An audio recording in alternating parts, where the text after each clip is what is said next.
So a while back, the state of Georgia appointed several individuals to their state election board who were part of MAGA's election denial movement.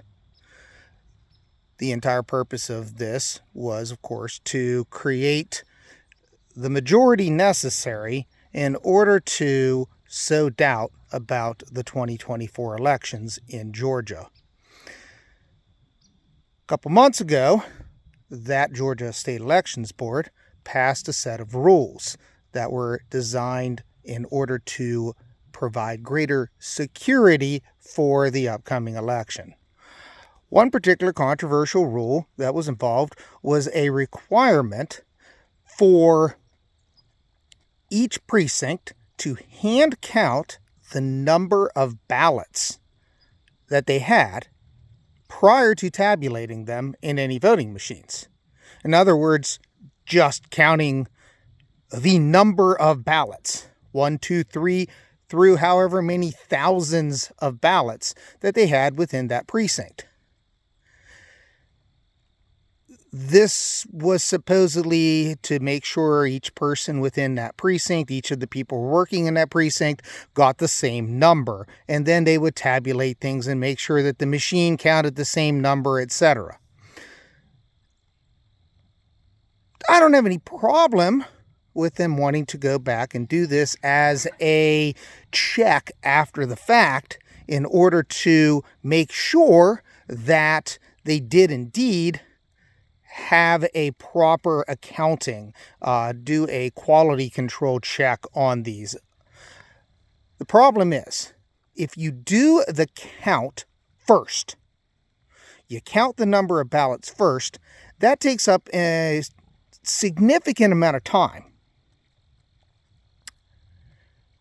If you have a situation in which you have both in-person votes and you have absentee votes, mail-in votes, early voting. Generally speaking, what happens is the in-person votes get counted first, and then the mail-in votes. So it's well known that Democrats are more likely to vote early or to vote by mail. What this does is this creates a situation in numerous states.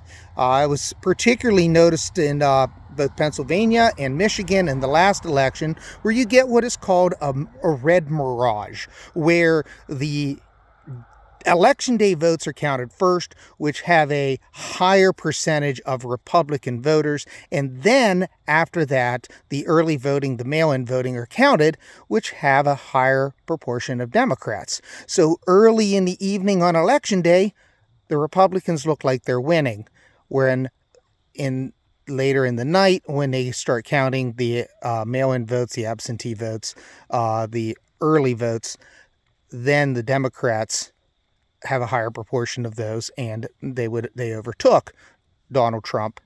Joe Biden overtook Donald Trump in the last election in those states. This is, of course, the source of Donald Trump's claims that, they were having massive vote dumps in the middle of the night, where there was nothing of the sort. It was, these were the votes that were legally cast that just hadn't been counted yet. So if you have that situation in Georgia, what happens if you have to do this hand count of just the mere number of ballots, not actually who voted for whom, but how many ballots you have? What you end up with is eating up a bunch of time. When you finally get to actually tabulating the votes, you get that red mirage. And if your precinct is small enough and you eventually finish, the blue overtakes the red, and you have what you would have had anyways. However, middle of December, there is a deadline for certifying the election. As constitutionally mandated, that the states must certify their elections to the federal government. If that date comes, and the tabulation of the votes hasn't completed, what happens? Well, this was a question that went up to the to the court system in Georgia. In the court system, the judge involved said, you have a mandate in both the federal Constitution and the Georgia state Constitution that says you will certify the election. The question that was at hand was whether or not the individual precincts could just choose not to certify the election. He said, no, you will certify the election. That is not a discretion that you have. So what happens? If they get to the point where it's the date to certify the election, but they haven't finished tabulating the results because they're still going through hand counting the individual ballots because the different people within that staff haven't come up with the same number yet because there's a 1 or 2 count because human error in counting thousands or tens of thousands of ballots. What happens? They tabulate the first things in the queue, which are going to be the day of ballots. What happens is there are ballots that don't get counted because the certification has to be submitted. And if that deadline has come and they haven't finished tabulating, then they're going to certify based upon what they have tabulated. And that red mirage will get certified.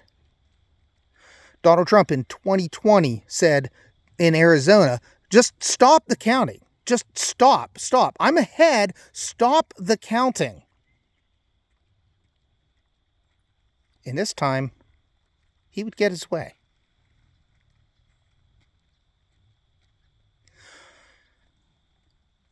So we shall see what happens on November 5th. More importantly, we will see what happens on November 6th.